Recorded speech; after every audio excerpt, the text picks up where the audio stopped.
اردو افسانہ عہد حاضر میں جلد دوم مرتب رابع الربا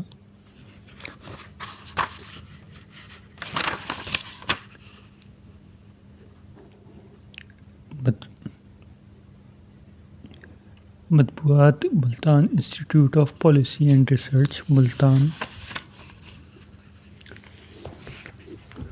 اردو افسانے اس کتاب میں کل 217 افسانے ہیں۔ کچھ جلدوں کے حوالے سے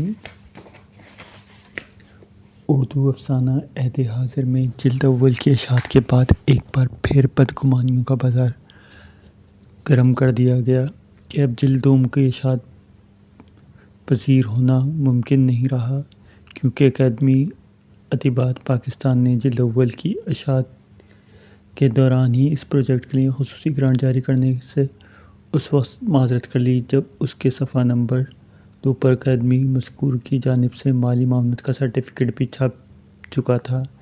لیکن میں سمجھتا ہوں Multan Institute of policy and research کی انتظامیہ اس امتحان پر بھی پوری اتری اور جس اہم ادبی منصوبے کی تکمیل تک پہنچانے کا بیڑا اٹھایا تھا، اسے بہر صورت مثبت طور پر پورا کر کے دکھا دیا۔ جلد اول کا شائع ہونا جہاں یہی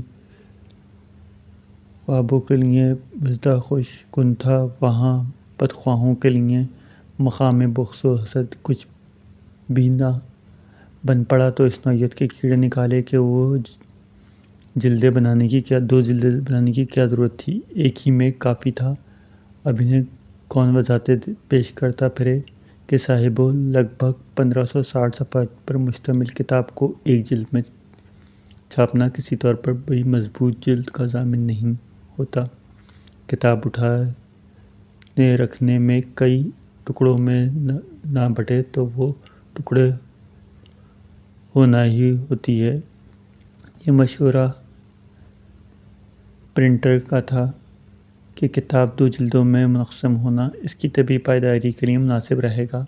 ویسے بھی ایک ایسا رویہ ہے ہمارے یہاں در آیا ہے کہ نظر محسن پر رہنے کے بجائے عیوب کی جستجو میں ہی رہتی ہے۔ اپنے ہنر پر ضرور اترائیے، لیکن دوسروں کے ہنر سے صرف نظری کرنا کہاں کی دانشوری کے مدعیان کو زیبا ہے۔ خلق خدا پر سہولتوں کے دروازے بند کرنے سے کوئی ایسے اپنی ان سہولتوں کا متمنی ہو سکتا ہے۔ اردو افسانہ عہد حاضر میں کی جلد اول میں خواتین سمیت 110 کہانی کاروں کی کاوشیں سما سکیں تو اسے وہیں سمیٹ لیا گیا۔ جب جلد دوم میں 114 تا 2217 کی کل 104 افسانہ کاروں کی تخلیقات شامل ہیں۔ ایک اعتراض یہ بھی برپا کیا گیا ہے کچھ افسانہ نگاروں کی نگارشات افسانوی انسائکلوپیڈیا میں شامل نہیں کی گئی ہیں، لہٰذا محترمہ رابعہ الربا کی اپنی مرضی کا چناؤ کرنے کے سبب کسی طور بھی جامعیت یا غیر جانبداری کا دعویٰ نہیں کر سکتیں۔ اگرچہ اس اعتراض کا جواب جلد اول میں دیا جا چکا ہے، مگر پھر بھی ریکارڈ کی درستگی کے لیے مقرر عرض ہے کہ عہد موجودہ کے حیات افسانہ نگاروں کے نمائندہ افسانہ نگاروں کے انسائکلوپیڈیا مرتب کرتے ہوئے قطعی ممکن نہیں تھا کہ سابقون اور اولون کی ترتیب یا ان کے مراتب کے قاعدہ کے مطابق فہرست بنا لی جاتی، کیونکہ مذکورہ صورت میں تمام تر احتیاط کے باوجود کسی نہ کسی قضیے کا اندیشہ رہ ہی جاتا ہے۔ یوں کیوں ہوا اور یوں کیوں نہ ہوا، لہٰذا طے پایا کہ سینئر، جونیئر یا بڑے چھوٹے افسانہ نگار کی حیثیت سے کسی وقت پر اٹھا رکھتے ہوئے جملہ شرکاء کو ان اسماء حروف تہجی کے اعتبار سے اشاعتی ترتیب کا حصہ بنایا جائے۔ اس پر کچھ سینئر کہانی کاروں نے کبیرہ خاطر شیوا کی اور اچھی بھری ناراضگی کے بعد اپنا افسانہ انسائکلوپیڈیا میں شامل کرنے سے منع کر دیا۔ بس اگر کسی معروف کہانی کار کی کہانی اس مجموعے میں آپ کو دکھائی نہ دے تو انگلی اس کے منتخب کی جانب اٹھانے کے بجائے سمجھ جائیے کہ ایسا خود ان کے منع کرنے کے سبب ہوا ہوگا۔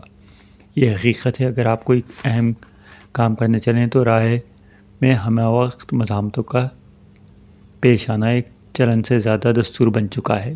کام جتنا بڑا ہوگا، مشکلات بھی اتنے ہی حجم کی ہوں گی، لہٰذا یہ دیکھنے کے بجائے اگر میں غلطیاں کس قسم کی ہیں، یہ دیکھنا چاہیے کہ اردو افسانہ نگاری کا بھرپور ایک عہد کس خوش اسلوبی سے محفوظ کر لیا گیا، یہ وہ کام تھا جسے ادارے کیا کرتے ہیں مگر اس اکیلی رابعہ روبرا نے ممکن کر دکھایا، کیونکہ ہمارے اداروں کے پاس کرنے کو اور بہت سے غیر ضروری کام ہیں۔ ہمیں یہ بھی پیش نظر رکھنا چاہیے کہ اردو افسانہ عہد حاضر میں کئی زمانوں تک فکشن کے محققین اور خواتین حضرات کی علمی جستجو اور تحقیقی ضروریات کی ابیاری کا باعث رہے گا۔